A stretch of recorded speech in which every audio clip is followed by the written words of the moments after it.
Szeretnéd, ha az idei éved a bőség, a sikerek és a kiegyensúlyozottság éve lenne? Van egy álmod, de nem tudod, hogy hogyan kezdj a megvalósításához? Vagy úgy gondolod, hogy nagyon sok terved van és vágyad, viszont a környezeted korlátoz téged, nem tudod ezt megvalósítani. És amúgy is az a véleményed az életedről, hogy nyomor a köbön.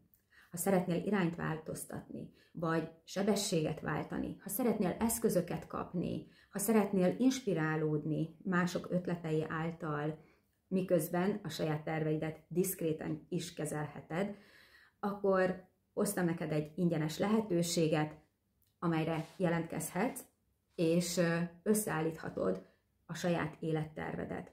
Egy 7 alkalmas online programra hívlak, amit este 8 után fogunk tartani, egymást követő 7 nap, és a 7. nap végére egy kiegyensúlyozott életet megteremtő, megalapozó élettervet fogsz tudni összeállítani.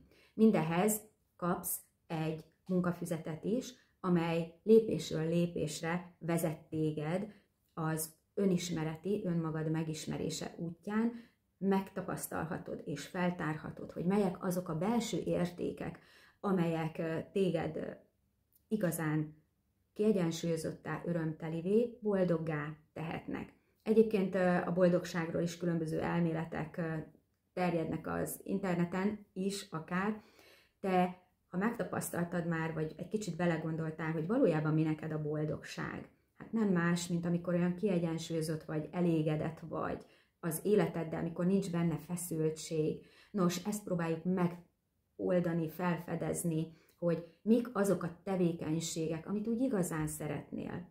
És miért van szükség arra, hogy tudatosan nézzünk erre egy kicsit rá, hogy fókuszt váltsunk, mert bizonyára ti is tapasztaljátok, hogy sokszor olyan dolgokat vásároltok meg, olyan dolgokat tesztek, olyan célok eléréséhez fektetitek az életenergiátokat, ami egy idő után nem tesz benneteket boldoggá, inkább még növeli bennetek a feszültséget. Nos, különböző üzleti érdekek kihasználták azt, hogy hogyan lehet befolyásolni a tudattalanunkat, és ezáltal hogyan tudnak minket arra ösztönözni, hogy számunkra nem fontos, viszont az ő számukra fontos tárgyakat vásárolgassunk meg.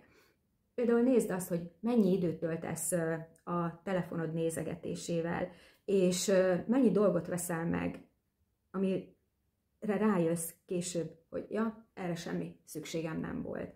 Szóval egy kicsit tudatosítjuk azt, hogy mi az, amit más tesz bele a mi fejünkbe célként, és mi az, ami a mi örömünket okozó cél lehetséges. Ezekhez megvannak a tudományosan megalapozott lépések, és közösen talán könnyebb is egy kicsit ezekről a dolgokról beszélgetni. Úgyhogy ha gondolod, hogy ez számodra is nagyon hasznos lehet, én tudom, hogy számomra nagyon hasznos, mert már csinálom, és én is új területeket fedezek fel, rendkívül inspirált vagyok, és nagyon kíváncsian várom, hogy így közösen hogyan tudjuk elérni azt, hogy mindenki a saját céljait tudja papírra vetni. Nos, várok benneteket, írjatok, jelentkezzetek hello@galimonika.hu vagy a honlapomon keresztül. És hamarosan kezdünk, ne maradj le!